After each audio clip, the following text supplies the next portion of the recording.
Daya, Daya! Oh my God! Nikhil, Nikhil, दया, दया, क्या हुआ? क्या हुआ? हाँ? जी, हाँ। देखो वो वायरस आई है ना? वायरस? हाँ।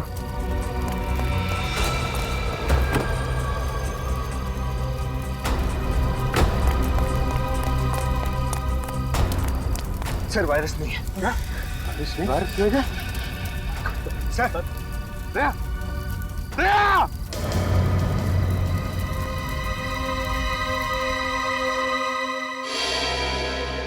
मुझे पूरी उम्मीद थी आप और आपकी सीआईडी टीम उस वायरस को सही सलामत अपनी मंजिल तक पहुंचाएगी, मगर क्या रामंजन जी, उस वायरस के बारे में हमारी टीम के अलावा आपको और आपकी टीम को भी मालूम था। क्या मतलब? मतलब ये कि आपकी टीम में से कोई गद्दार है जिसने उन लोगों को खबर कर दी हमारे खुफिया प्लान के बारे में। आप लोगों ने लास्ट मिनट में अपना प्लान बदल लिया था। आप लोग किस रास्ते से जाने वाले हो, किस होटल में रुकने वाले हो, इसकी खबर नहीं थी मुझे। लेकिन आपको यह तो पता था कि वो वायरस लेके हम लोग अशोकनगर की लैब में जा रहे हैं। सर, इस रघु से बहुत पूछा, लेकिन इसकी सुई एक ही जगह पर आकर अटक गई। इसने ये सारा काम सिर्फ पैसों के लिए किया, लेकिन वो पैसे दिए किसने, ये इसे नहीं पता। देख रघु, अभी तो तू चल के आया है, अगर सच सच नहीं बताया ना तो पैरों पे खड़ा भी नहीं हो पाएगा, समझा? साहब मैं सच बोल रहा हूँ साहब, मुझे इस काम के लिए 1 करोड़ रुपए मिलने वाले थे साहब, बस और कुछ नहीं मालूम साहब, सच्ची में। 1 करोड़? कौन है ये जो तुम्हें 1 करोड़ देने वाला था?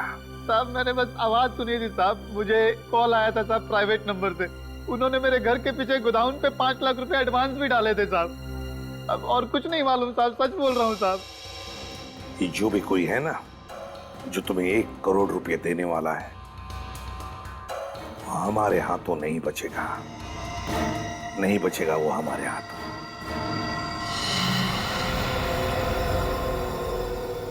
.22 कैलिबर की गोली, दया सर की गाड़ी पर .22 कैलिबर की गोलियां चलाई गई। हाँ रजत, और इन गोलियों के नीचे रिम भी है, ये देखिए। रिसर्च लैब पर जो गोलियां चली थी उनके नीचे रिम नहीं था और ना वो .22 कैलिबर की थी, वो थी .45 कैलिबर की गोलियां। और सर इस हमले में ना तो ऑटोमेटिक गन्स का इस्तेमाल किया गया था और ना ही ज्यादा कैलिबर की गोलियों का। वही तो रजत, वही तो। इसका एक ही मतलब है कि वायरस पाने के लिए सिर्फ एक ग्रुप नहीं, और भी एक ग्रुप है। एक वो ग्रुप जिसने रिसर्च लैब पर हमला किया था और दूसरा ग्रुप जिसने दया पर गोलियां चलाई थी। सर इसका मतलब अब हमें सिर्फ एक नहीं 2 ग्रुप्स को ढूंढना है। हाँ, लेकिन सबसे पहले ये पता करना पड़ेगा कि जिस ग्रुप के पास वायरस है वो लोग कौन है। एक सुराग है बॉस, एक सुराग है जिससे आप लोग उन तक पहुंच सकते हैं। तो यार जल्दी बताना सारुण के। बताता हूं, आइए।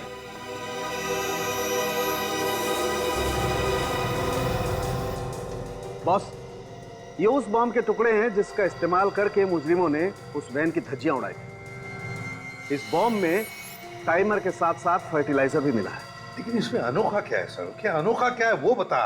अनोखा ये है बॉस कि ये बॉम्ब दिखने में तो बहुत छोटा सा टिफिन बॉक्स जैसा है, लेकिन है बहुत खतरनाक। इस बॉम्ब का इस्तेमाल बड़ी बड़ी फैक्ट्रीज में एक्सप्लोजर के लिए किया जाता है। और एक बात, इस बॉम्ब के कंपोनेंट बाजार में आसानी से नहीं मिलते हैं। बड़ी बड़ी फैक्ट्रीज को भी खास परमिशन लेकर के स्पेशल ऑर्डर देकर के मंगवाना पड़ता है। तो फिर जरूर ये सारा सामान किसी फैक्ट्री से चुराया गया है। पता लगाना पड़ेगा ऐसी कितनी फैक्ट्रीज और इंडस्ट्रीज हैं जहां पर ऐसा सामान इस्तेमाल होता है। सर, क्या पता चला बॉम्ब के बारे में रजत? सर ये बॉम्ब पाइपलाइन कंपनीज में इस्तेमाल किया जाता है। मैंने शहर की हर ऐसी कंपनी को इन्फॉर्म कर दिया है। जैसे ही पता चलेगा कि ये बॉम्ब कहां से गायब हुआ था, हमें खबर मिल जाएगी। सर, उस नकली नंबर प्लेट वाली गाड़ी का पता चल गया।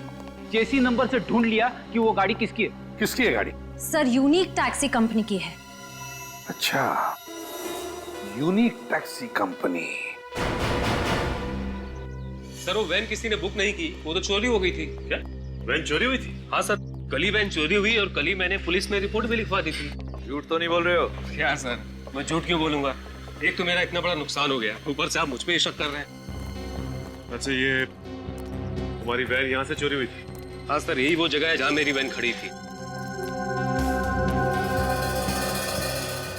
यहाँ पे खड़ी थी?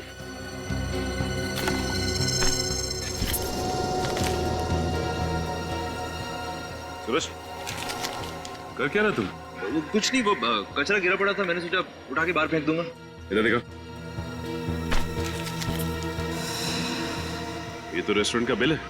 5 बजे यहाँ से सैंडविच खरीदा गया, पनीर सैंडविच। ये कितने बजे चोरी हुई थी वैन यहाँ से? सर ये कोई शाम 8 बजे। शाम 8 बजे वैन चोरी हुई और 5 बजे कैफे किमानी से सैंडविच खरीदा गया और उसके बाद वैन चोरी हुई। Cafe Kimani. तो आपके वेयर हाउस से सिल्वर बॉक्स गायब है? हाँ सर। ऐसे कैसे बॉक्स चोरी हो गया? आपके सिक्योरिटी गार्ड खर्राटे मार रहे थे क्या? नहीं सर, सर वो दरअसल 2 दिन पहले वेयर हाउस में आग लगी थी, शायद उसी दौरान किसी ने बॉक्स को चुरा लिया होगा। ये आग लगी कैसे? सर वो शॉर्ट सर्किट की वजह से। उसके बाद हमने मेन बोर्ड को चेंज करके दूसरी जगह शिफ्ट कर दिया था। तो जहाँ ये मेन बोर्ड पहले था वो जगह दिखाइए। आइए सर। सर ये रहा बोर्ड।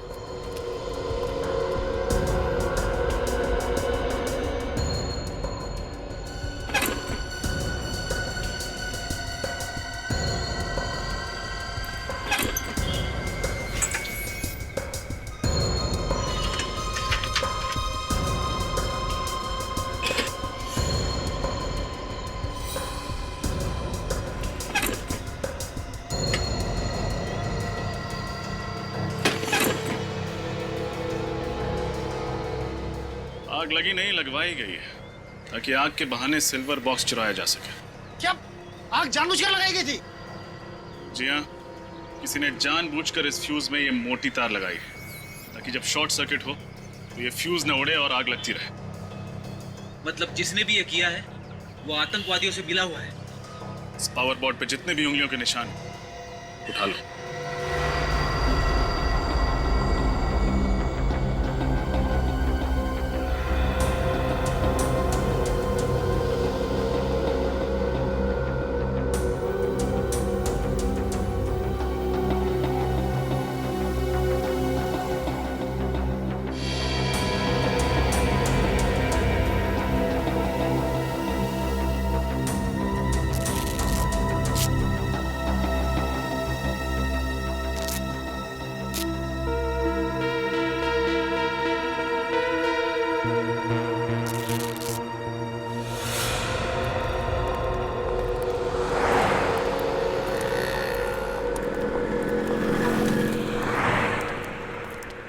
क्या लेंगे सर?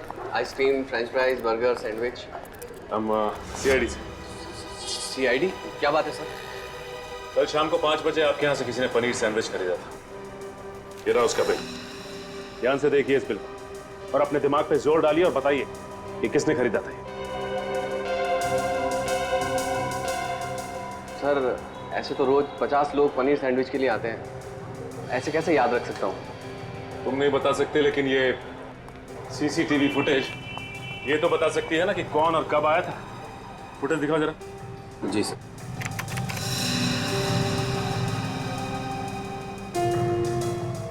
नहीं, ये 5 बजे का फुटेज दिखाओ।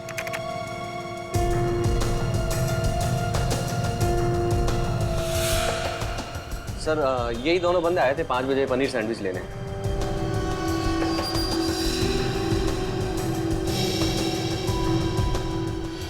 सर ऐसा लग रहा है कि एक आदमी ने दाढ़ी लगाई हुई है और ये दूसरे ने टोपी और चश्मा लगा रखा है। ओह, तो ये दोनों के दोनों भेष बदल कर यहाँ पे आए थे। ये फुटेज चाहिए हमें।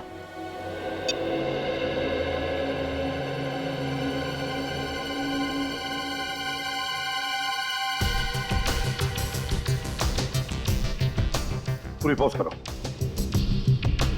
अब रिवाइंड करके उसके हाथ पर जूम करो। देखना जरा दया, उसके हाथ पे कुछ है।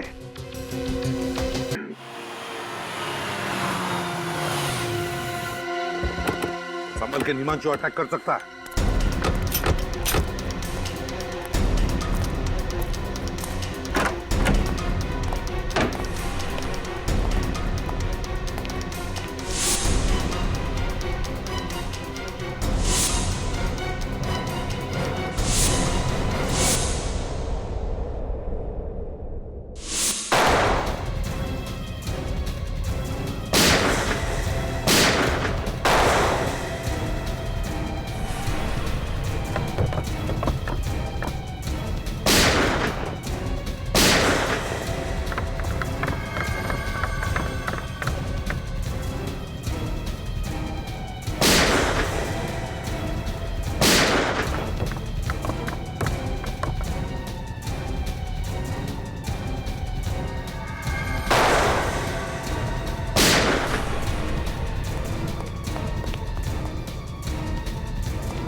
पूरा घर खाली है, लगता है बाकी लोग भाग गए। हाँ अभिजीत, जरूर है निमांशु वायरस लेकर भागा है।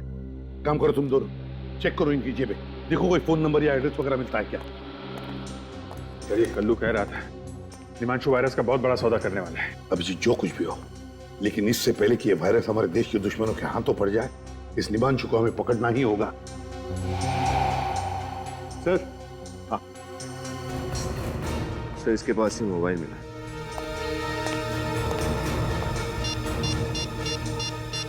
माय गॉड अभिजीत, ये देखो, इसने निमांशु को मैसेज भेजा है कि वायरस के लिए एक और खरीदार मिला है, उसे मैं खतरपुर फैक्ट्री भेज रहा हूं। एक और खरीदार? इसका मतलब ये निमांशु किसी एक गैंग को वायरस नहीं भेज रहा है सर, और भी लोग पड़े हैं इस वायरस के पीछे। ये निमांशु इस वायरस की नीलामी कर रहा होगा खतरपुर फैक्ट्री में। हाँ अभिजीत, एक काम करो अभिजीत, तुम अपने लिए एक नकली नाम, एक नकली आइडेंटिटी ले लो, मैं तुम्हें और निमांशु को एक मैसेज भेजता हूं।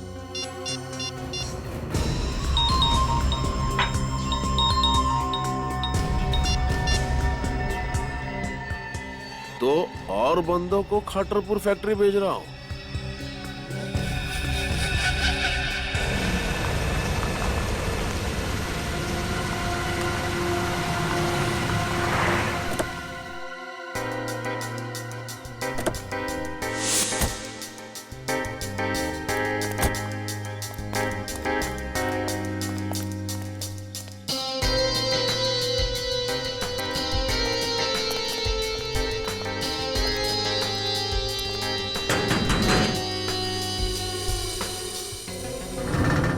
क्या हुआ?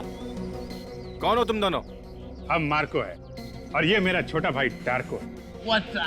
हम लोग वायरस खरीदने को आए। धीरे बोलो, धीरे। हम लोग वायरस खरीदने को आए। ठीक है, अंदर आओ। अंदर?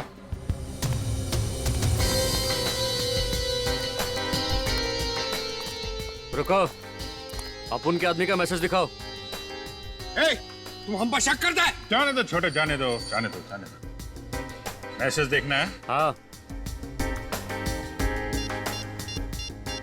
ये वायरस चाहिए तो खतरपुर फैक्ट्री पहुंच जाओ।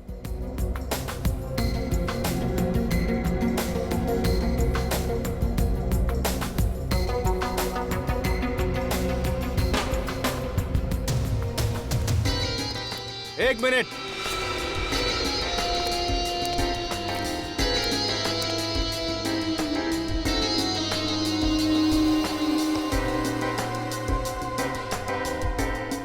ये गन हम लोगों के पास गन नहीं होगा तो क्या लॉलीपॉप होगा? लेकिन यहाँ पर ये गन अलाउड नहीं है। अलाउ नहीं है? ठीक है, हम लोग यहाँ वायरस खरीदने आया है, गोली चलाने थोड़ी ना आया है। आ जाओ छोटे।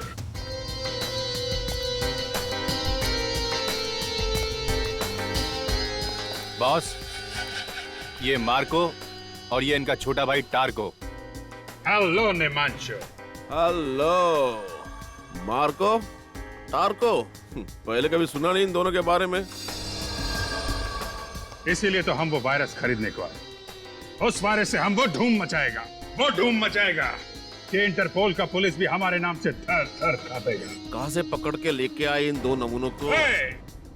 कितना कीमत है तुम्हारा वायरस का? सबसे ज्यादा कीमत हम देगा। बिठाओ इन दोनों को। चलो अंदर आ जाओ। नमूना बोला तुमको?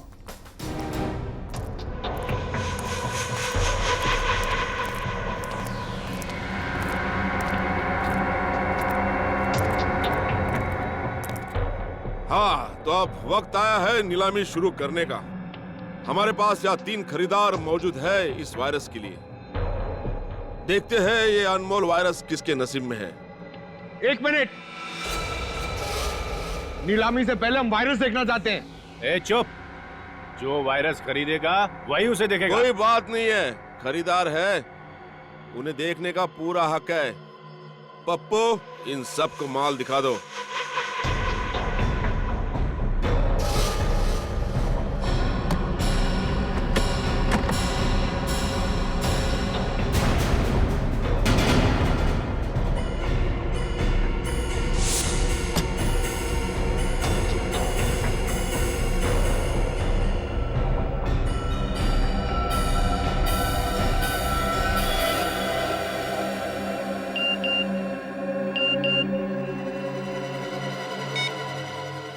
वायरस यहीं पर है।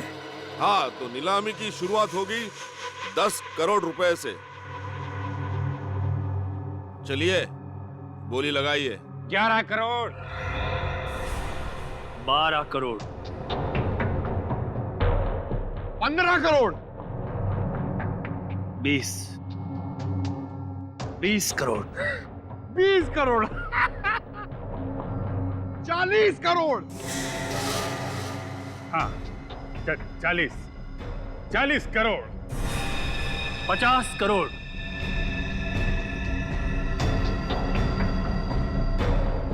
60 करोड़,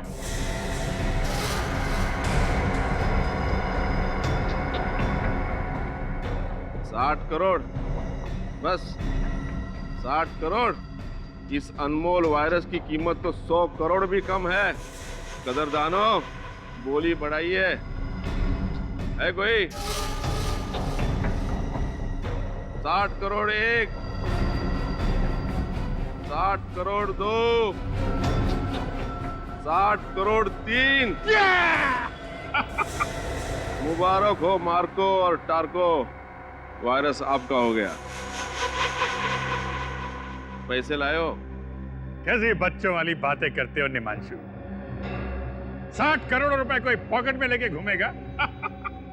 ये लो, मेरे इस मोबाइल फोन में अपना अकाउंट नंबर टाइप कर दो। 2 मिनट में तुम्हारे अकाउंट में पैसे ट्रांसफर हो जाएंगे।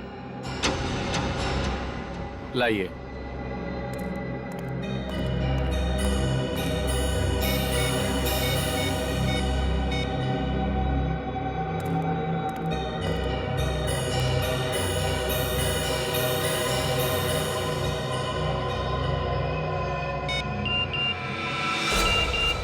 Let's go. मुबारक हो निमांशु, 2 मिनट में तुम बहुत अमीर आदमी बनने वाले हो। तुम्हारे साथ काम करके मार्को और टार्को को बहुत मजा आया। लाओ, अब वो वायरस हमको दे दो। लाओ। रुक!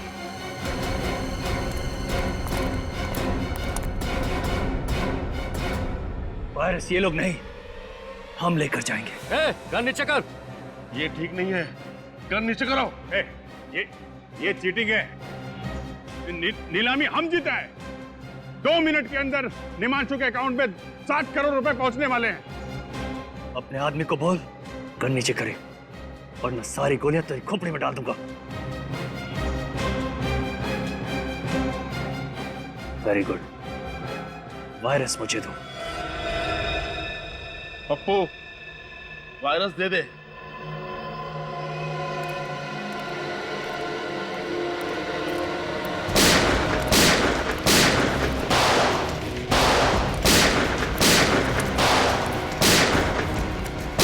हाँ अभिजीत सर, वायरस लेके अभी निकल गया वो। My God.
अभिजीत, इसका मुंह खुलवाते हैं, लेकिन पहले डॉक्टर के पास ले चलते हैं। चल चल चल। मुझे सच में नहीं पता था, आप वो लोग वायरस चुरा के खा लेके गए। ऐसे नहीं मानेगा सर, लातों के बूथ बातों से नहीं मानते। अब आप लोग मेरा यकीन क्यों नहीं करते साहब कि झूठ बोल के क्या मिलेगा साहब? एक आतंकवादी पर यकीन करें, एक देशद्रोही पर यकीन करें। साहब मैं देशद्रोही नहीं हूँ साहब, मैं तो पिछले हफ्ते इस गिरोह से जुड़ा हूँ साहब। अगर मुझे पहले पता होता साहब ये लोग देश को इतना बड़ा नुकसान पहुंचाने वाले हैं तो मैं कभी इन लोगों का साथ नहीं देता साहब, कभी नहीं। फिर किसने कहा तुम्हें इस गैंग में शामिल होने के लिए? साहब पैसों के खातिर मैं इन लोगों के साथ जुड़ गया था साहब। अच्छा, तो पहले मालूम नहीं था कि ये लोग वायरस चुराने वाले? हाँ? नहीं साहब, ये लोग मुझे कुछ बताते नहीं थे साहब। मुझे तो आज सुबह तक ये भी नहीं पता था कि हम लोग वायरस चुराने के लिए एक बार फिर से हमला करने वाले साहब। फिर से? हाँ साहब। पहले कब किया था हमला? कौन? साहब इससे पहले जो सरकारी बिल्डिंग पे हमला हुआ था वो हमला भी हम ही लोगों ने किया था साहब। सरकारी बिल्डिंग पर हमला किया था? हाँ? और कहते हो कि तुम देशद्रोही नहीं हो? नाम क्या है तुम्हारे बॉस का? है कौन वो? सब दामोदर नाम है उसका साहब। दामोदर? पूर्वी, हमारे क्रिमिनल रिकॉर्ड चेक करो, देखो क्या पता चलता है इस दामोदर के बारे में। सर कब से प्लानिंग चल रही थी तुम्हारी इस हमले की? प्लानिंग तो तभी से चालू थी सर जब से निमांशु के गिरोह वाले वायरस हमारी नाक के नीचे से निकाल के ले गए थे साहब। इस बात की जानकारी दामोदर उसके कुछ खास आदमियों को ही होती थी साहब, इसके अलावा मुझे कुछ नहीं पता था। कुछ नहीं पता सुन के हमारे कान सड़ गए। हाँ? ये वायरस कहाँ है बता दे, वरना तेरा क्या हशर करेगा कानून ये हम भी नहीं जानते, समझा? सर दामोदर नाम का कोई भी मुजरिम हमारे क्रिमिनल रिकॉर्ड्स में नहीं है। सर ये आदमी हमसे अभी भी झूठ बोल रहा है, इसने अपने बॉस का असली नाम अब तक नहीं बताया। अब मुझे तो उसका नाम दामोदर ही बताया गया था साहब, हो सकता है उसका नाम कुछ और हो साहब। उसकी शक्ल तो देखी होगी तुमने? हाँ साहब देखिए साहब। तो फिर उसका स्केच बनवाओ, समझे? और अड्डा बताओ।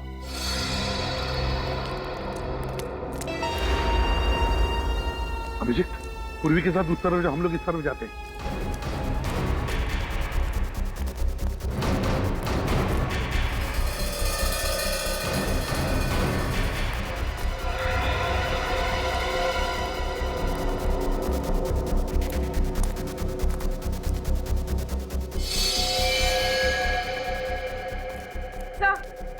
हाँ सर कुछ भी नहीं मिला, खाली पड़ा हूं।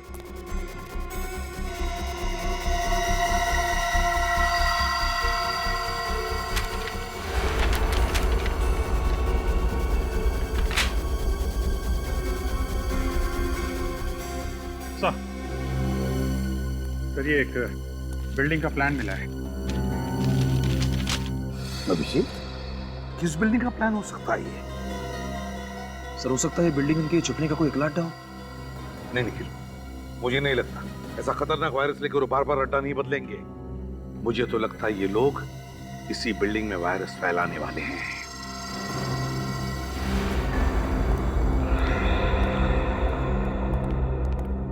विनीत, पता चला किस बिल्डिंग का नक्शा है? नहीं सर अभी तक नहीं, शहर की सारी कमर्शियल बिल्डिंग्स के नक्शे मैं चेक कर रहा हूँ सर। और हमारे पास वक्त बहुत कम है, कहीं ऐसा ना हो कि हम इसी नक्शे में उलझे रहे और वहां पर अटैक हो जाए वायरस का। सर हाँ।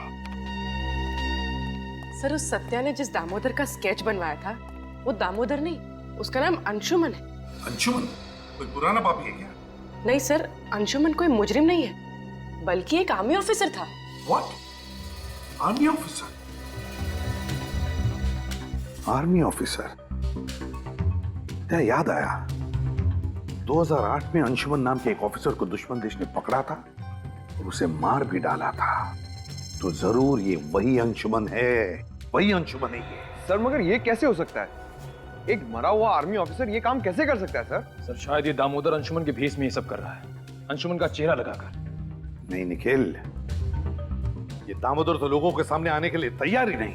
किसी ने भी उसे देखा नहीं, तो फिर वो अंशुमन के भेष में क्यों आएगा? नहीं, ये अंशुमन मरा नहीं, अंशुमन जिंदा है, अभी भी अंशुमन जिंदा है। सर अगर ये अंशुमन जिंदा है तो अपने परिवार वालों से जरूर मिलता होगा। पूर्वी, इसकी फैमिली का रिकॉर्ड चेक करो। सर, एक आर्मी ऑफिसर क्यों अपने देश के साथ गद्दारी करे? क्योंकि शायद उसके दिल में आज भी इस बात का गुस्सा है कि जब दुश्मन देश ने उसे पकड़ा तो हमारा देश और देशवासियों ने उसे बचाने के लिए कुछ नहीं किया। पर सर ये बात तो सच नहीं है। सरकार तो पूरी कोशिश करती है उन्हें बचाने के लिए। हाँ पूर्वी, ये बात तो हमें भी पता है, लेकिन शायद उसे लगा होगा कि हमारे देश ने उसे बचाने की पूरी कोशिश नहीं की और इसलिए वो बागी बन गया। सर, हाँ सर, ये नक्शा होटल फ्री एशिया के नक्शे से मैच हो गया सर।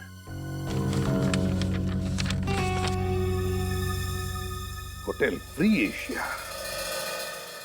मेरे पापा ने अपने एक एक सांस नौछावर कर दिए देशभक्ति के नाम पे, शहीद हो गए इस देश पे, और आप सीआईडी वाले उन्हें देशद्रोही कह रहे हैं, उन्हें मुजरिम कह रहे हैं।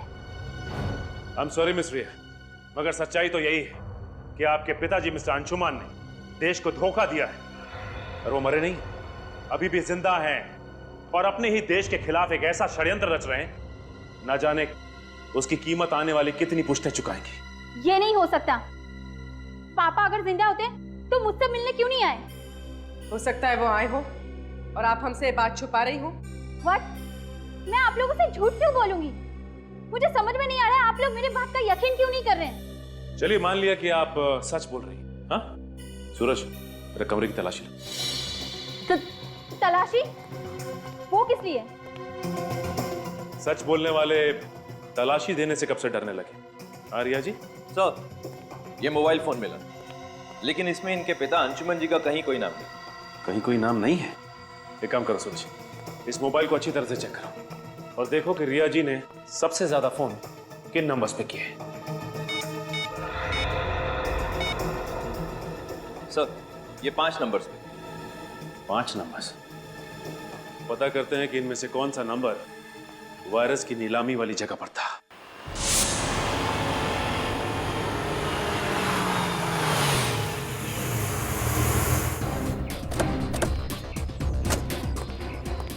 सर, अंशुमन का मोबाइल इस तरफ दिखा रहा है।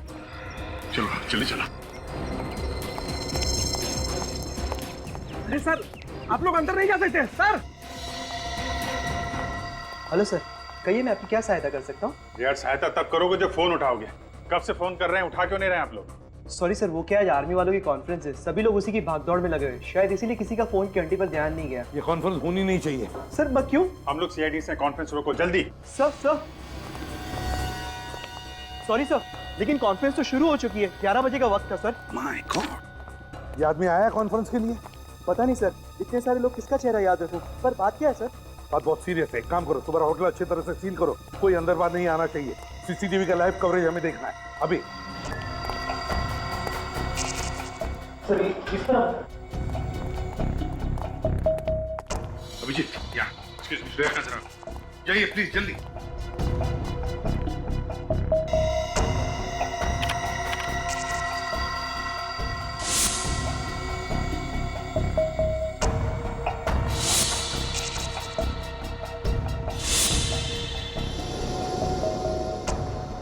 ध्यान से देखना, अच्छी तरह से। श्रेया, कोई दिखा तुम्हें? नहीं सर, ना ही अंशुमन दिखा और ना ही उसके गैंग का कोई आदमी। यहाँ पे तो मॉनिटर्स लगे हुए, इसका मतलब होटल में जो कुछ भी हो रहा है अंशुमान को सब कुछ पता है। सर हो सकता है वो लोग कॉन्फ्रेंस हॉल के अंदर ही हो जहाँ वो फंक्शन चल रहा है। नहीं, कॉन्फ्रेंस हॉल के बाहर मिलिट्री वालों की बहुत टाइट सिक्योरिटी है, वहां से अंदर घुसने की गलती नहीं करेंगे ये लोग। सर इसका मतलब वो लोग वायरस कहीं और से भी छोड़ सकते हैं। बिल्कुल श्रेया, बिल्कुल। वायरस है, वायरस कोई बॉम्ब या गोली नहीं। एक बार ये वायरस हवा में फैल जाए ना तो पता नहीं कितने लोगों की जानें चली जाएंगी। सर ये हवा में वायरस डालने का सबसे आसान तरीका ये एयर सर्कुलेशन के जरिए। हाँ, air circulation. Shreya, air circulation room का सीसीटीवी दिखाओ। ये 2 लोग उसी एरिया की तरफ जा रहे हैं, स्टाफ वाले लगते हैं। नहीं, ये अंशुमान का आदमी है, सर वायरस की नीलामी के वक्त इसे मैंने वहां पे देखा था। अभी इन्हें रोकना होगा।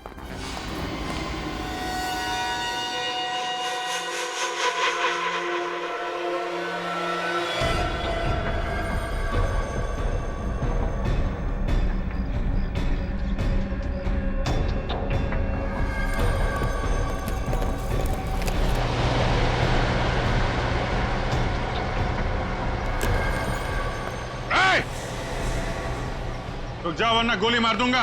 अगर हमें मौत से डर लगता तो वायरस फैलाने जैसा काम हमें नहीं दिया जाता ऑफिसर।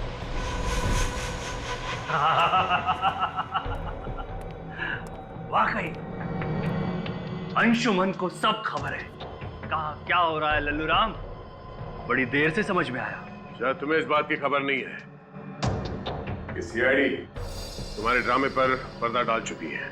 मासूम लोगों की जाने लेना बहादुरी नहीं, कायरता है। इस देश और देशवासियों को तबाह करना, बस यही हमारा मकसद है। जब तक सीआईडी है तब तक तुम जैसे लोग हमारे देश और देशवासियों का कुछ नहीं कर सकते।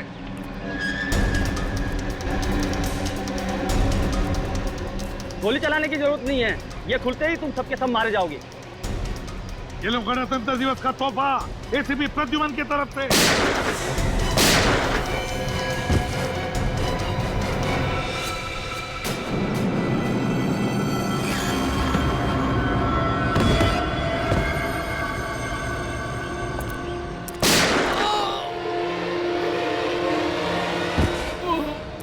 प्लास्टिक ग्रेट होने भी जीत। ये कैसे हो सकता है? तुम्हें क्या लगता है ये अंशुमन इतना बेवकूफ है? मेरे पास 2 और वायरस के कनिस्टर हैं। भारत की तबाही अब निश्चित है, निश्चित। शर्म आनी चाहिए तुम्हें। जिस देश की फौज का हिस्सा रहे हो तुम, उसी देश को तबाह करने की बातें कर रहे हो। कुछ नहीं दिया, कुछ नहीं दिया मुझे इस देश ने। चढ़ रहा था मैं इतने सालों से दुश्मन की बदबूदार जेलों में, और यहाँ भारत के वासी आराम की नींद सो रहे थे, त्योहार मना रहे थे, डिस्को जा रहे थे, इश्क ला रहे थे। देखो अंशुमन, जो कुछ भी तुम्हारे साथ हुआ उस बात का हम सबको अफसोस है, और ऐसी बात नहीं है कि सरकार ने कोशिश नहीं की थी तुम्हें बचाने की। कोशिश की थी। बस अब मेरी जिंदगी का एक ही मकसद है, भारत की तबाही, बर्बादी। और ये रहा उसका पहला नमूना। अंशुमन,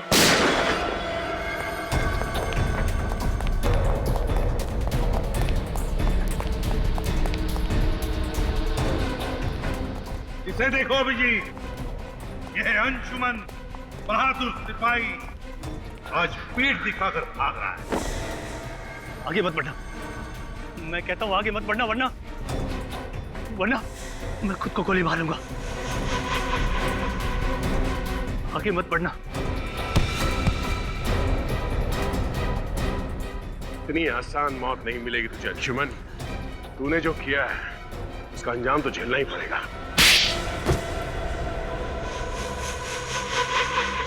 मुझे दुख तो इस बात का था कि जिस देश के लिए मैं 8 साल तक लड़ता रहा, उस देश ने मुझे वापस लाने की कोई कोशिश नहीं की।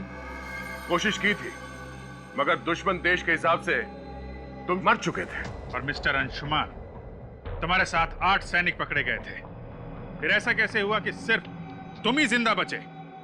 क्योंकि आतंकवादियों से मिल गया था। ये आतंकवादियों से देश को बेचने निकला था। अगर देश का रक्षक ही भक्षक बनेगा तो दुश्मनों की क्या जरूरत है। लेकिन जब तक हम हैं, जब तक ये सीआईडी है, ऐसा नहीं होगा, कभी नहीं होगा। जय हिंद। जय हिंद।